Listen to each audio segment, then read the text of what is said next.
امام حسین علیہ السلام کا مکہ سے کربلا تک کا سفر۔ مکہ سے کربلا تقریباً 1731 کلومیٹر ہے۔ یہ فاصلہ گوگل میپ کے مطابق 18 گھنٹے بذریعہ گاڑی وغیرہ میں طے کیا جا سکتا ہے، مگر 60 ہجری میں یہ فاصلہ ایک مشکل راستہ تھا جس پر امام حسین علیہ السلام نے اپنا سفر 8 ذی الحج کو اپنے اہل خانہ کے ساتھ شروع کیا۔ تاریخ کی کتابوں میں 14 مختلف مقامات کا ذکر ملتا ہے جہاں امام حسین علیہ السلام نے پڑاؤ کیا یا مختلف لوگوں سے ملے یا لوگوں سے خطاب کیا۔ اس ویڈیو میں ان 14 مقامات کا ذکر کیا جائے گا۔ نمبر 1، الصفا۔ یہ پہلا مقام تھا۔ امام حسین علیہ السلام اس جگہ پر عرب کے مشہور شاعر فرزدق سے ملے اور اس سے کوفہ کے حالات پوچھے۔ شاعر بولا، کوفہ والوں کے دل آپ کے ساتھ ہیں اور ان کی تلواریں آپ کے خلاف ہیں۔ شاعر نے امام کو کوفہ جانے سے روکا، مگر امام حسین علیہ السلام اپنا سفر شروع کر چکے تھے۔ نمبر 2، ذات ارق۔ مکہ سے کوفہ جاتے ہوئے یہ دوسرا مقام ہے جو مکہ سے تقریباً 92 کلومیٹر پر ہے۔ اس مقام پر امام حسین علیہ السلام اپنے کزن عبداللہ ابن جعفر سے ملے اور اس مقام پر عبداللہ ابن جعفر نے اپنے دونوں بیٹوں اون اور محمد کو امام کی خدمت میں پیش کیا اور ساتھ ہی امام حسین علیہ السلام کو کوفہ جانے سے روکا، جس پر امام نے جواب دیا، میری منزل اللہ کے ہاتھ میں ہے۔ نمبر 3، بطن روما۔ یہاں امام حسین علیہ السلام نے قیس بن مشیر کے ہاتھ کوفہ والوں کو خط لکھا اور یہاں امام حسین علیہ السلام کی ملاقات عبداللہ بن متی سے ہوئی جو عراق سے آ رہا تھا۔ عبداللہ نے امام حسین علیہ السلام کو آگے جانے سے روکا اور بولا، کوفہ والوں پر بھروسہ نہیں کیا جا سکتا، وہ اہل وفا میں سے نہیں، مگر امام حسین علیہ السلام نے اپنا سفر جاری رکھا۔ نمبر 4، زرود۔ حجاز کی پہاڑیوں پر یہ ایک چھوٹا سا ٹاؤن تھا اور یہاں پر حجاز کی پہاڑیوں کا سلسلہ ختم ہو جاتا ہے اور عرب کا تپتا ریگستان شروع ہوتا ہے۔ یہاں امام حسین علیہ السلام کی ملاقات زہیر ابن الکین سے ہوئی۔ اسے جب پتہ چلا کہ امام حسین علیہ السلام کس مقصد کے لیے جا رہے ہیں تو اس نے اپنا تمام سامان اپنی بیوی کے حوالے کیا اور اسے کہا کہ تم گھر جاؤ، میری خواہش ہے کہ میں امام کے ساتھ شہید ہو جاؤں۔ نمبر 5، زبالہ۔ اس مقام پر امام حسین علیہ السلام کی ملاقات 2 آدمیوں سے ہوئی جن کا تعلق عرب کے قبیلہ اسدی سے تھا۔ انہوں نے امام حسین علیہ السلام کو کوفہ والوں کے ہاتھوں جناب مسلم بن عقیل کی شہادت کی خبر دی۔ امام حسین علیہ السلام نے فرمایا، بے شک ہم اللہ کے لیے ہیں اور اسی کی طرف لوٹ کر جانے والے ہیں، اور وہ بے شک ہماری قربانیوں کا حساب رکھنے والا ہے۔ اس مقام پر امام حسین علیہ السلام نے اپنے ساتھ چلنے والوں کو بتایا کہ جناب مسلم بن عقیل کو شہید کر دیا گیا ہے اور کوفہ والے ہماری نصرت نہیں کریں گے۔ امام حسین علیہ السلام نے اس مقام پر فرمایا، جو چھوڑ کر جانا چاہتا ہے واپس چلا جائے۔ نمبر 6، بطن عقیق۔ اس مقام پر امام حسین علیہ السلام اکرمہ قبیلے کے ایک آدمی سے ملے جس نے امام حسین علیہ السلام کو آگاہ کیا کہ کوفہ میں آپ کا کوئی دوست نہیں۔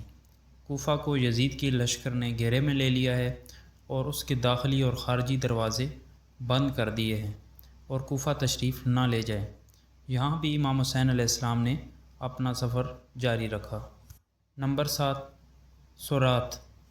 اس مقام پر امام حسین علیہ السلام نے رات بسر کی اور صبح اپنے قافلے سے کہا کہ جتنا پانی ہو سکتا ہے ساتھ لے لیں۔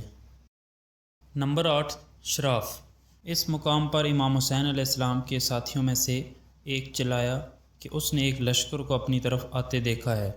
امام حسین علیہ السلام نے فوراً قافلے کا رخ موڑ کر قریب ایک پہاڑ کے پیچھے لے گئے۔ نمبر 9، ذو حسم۔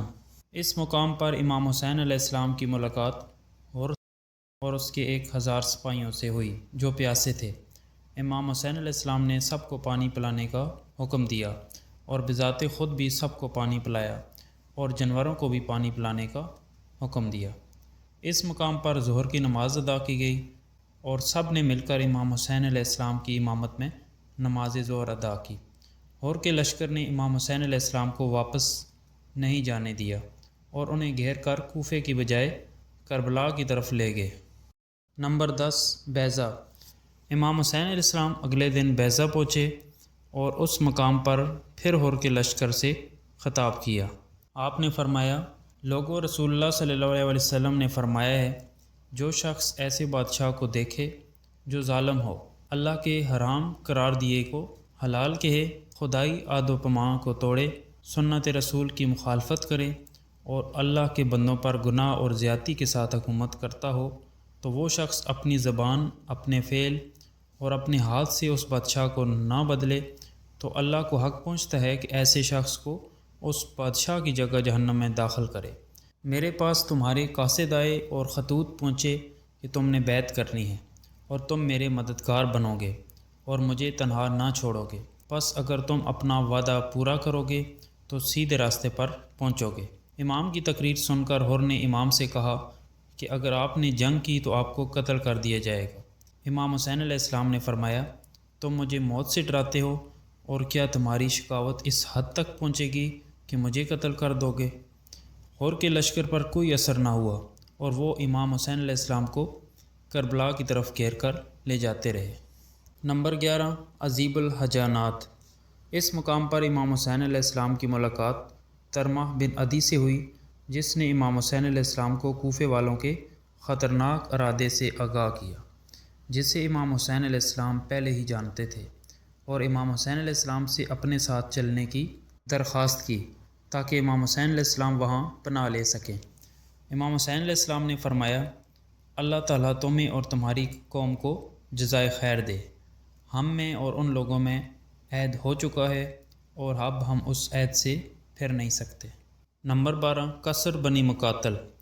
فیصلہ ہو چکا تھا کہ امام حسین علیہ السلام کو کوفہ نہیں جانے دیا جائے گا، چنانچہ ہور کے لشکر نے کوفہ کا راستہ بدل کر امام حسین علیہ السلام کو گھیر کر کربلا کی طرف لے جانا شروع کیا، اور امام حسین علیہ السلام راستے میں قصر بنی مقاتل رکے، اور شام کے وقت میں امام حسین علیہ السلام نے فرمایا، بے شک ہم اللہ کے لیے ہیں اور اسی کی طرف لوٹ کر جانے والے ہیں۔